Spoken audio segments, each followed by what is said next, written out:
In this video, we're focusing on an icy road surface. Even under so-called normal icy conditions, one has to drive with extreme care and caution. In the clip, we see that the camera is not traveling excessively fast, and although the corner is not excessively sharp, and yet still the vehicle is induced into a slide and is forced off the road. Under icy conditions, then, we need to exercise extreme caution and care. So what we want to try and do is to reduce excessive forces on the tire where it makes contact with the surface of the road. And what is meant by that is to reduce any longitudinal force. So in other words, any acceleration or braking on the tires, and reduce as well any lateral forces. So in other words, turning the steering wheel. In the next real life clip, just to demonstrate this point, here we've got a vehicle up ahead which wants to overtake the truck, and so the vehicle pulls out now in order to overtake. And although the vehicle's also not traveling excessively fast, and even though it doesn't turn the steering wheel that sharply in order to pull out into the lane to overtake, yet it's still enough force to induce the vehicle into a slide.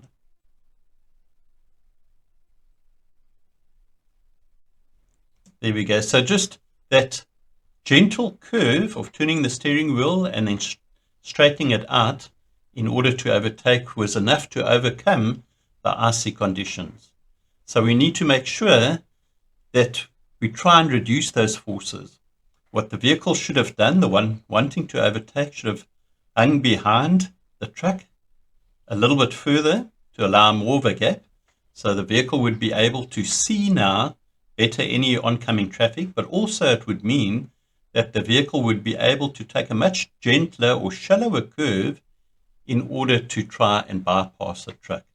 It was too close to the vehicle ahead, and so had to turn more sharply in order to pull out into the oncoming lane.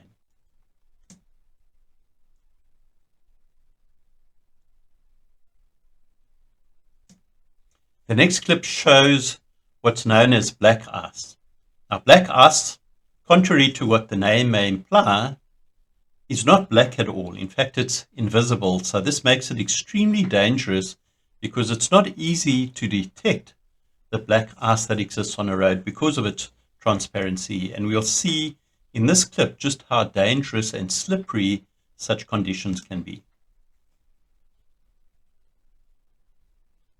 Here's a vehicle just starts sliding, put on brakes so the wheels aren't turning at all, and yet despite that, just due to the gradient and the weight of the vehicle, it starts picking up speed down the road.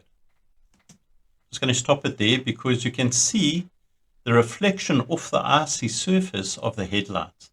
So that's one indicator as to where black ice exists. As I mentioned, it's not always readily discernible, not easy to pick up, but where you see a very glossy and shiny reflective surface, then that's a bit of a hint as to the fact that there might be black ice that exists on the surface of the road.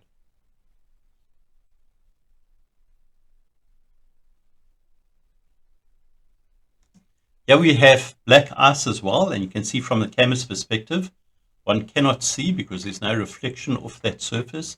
The vehicle is just traveling straight. There's no turning of the steering wheel. I doubt whether on this section of the road the camera's actually accelerated or braked, so there's fairly even speed of the driver, and yet despite that, the vehicle is still induced into a slide because of the black ice. Just pausing the video there as well, because now that the camera is facing the sun's reflection, you can see the glossy surface shining off the road. Now, just a point also to bear in mind is that where we've got icy conditions and one's traveling along a bridge or an elevated road surface, as we can see over here, you can see the roads are quite a height above the surrounding landscape, then what happens is that any winds traveling over the road surface then reduces the temperature of the water that's lying on the road surface and brings it down to that sub-zero level and forms that ice. So we've got to be careful then where we're traveling and we see that the road is exposed and the road is elevated above the surrounding landscape so that any prevailing winds over the road will reduce the temperature of the water.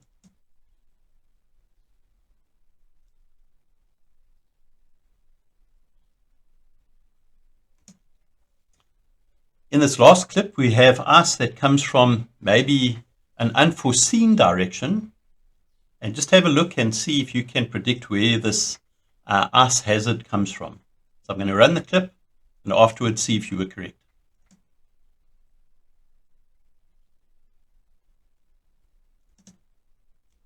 So did you see what happened there? Let's just go back a section. Ice that actually came off the vehicle's surface. So as the vehicle's traveling along, picks up speed, it catches a layer of ice, and so the wind speed now forces it off the surface of the vehicle, flies in the air, and acts as debris or a hazard to any vehicles that are traveling behind such a vehicle. There you can see the ice that's actually come off the vehicle. So make sure, two things. First of all, that you aren't the culprit in this circumstance. Make sure that before you actually climb into your car and you now start to take off, that you've cleared the surface of your vehicle of any snow or ice that may be on it for this very reason. And also, if you're traveling under such conditions, you see that on top of the vehicle's roof is a bit of ice, so the driver hasn't been diligent in order to clear his vehicle of any snow or ice. And so we want to hang back a little bit further than what we normally would, just in case we've got that ice that then detaches itself from the vehicle, flies in the air, and could damage our vehicle, either shatter the windscreen or cause damage to the paintwork and the bodywork.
Please like, subscribe, and get notified.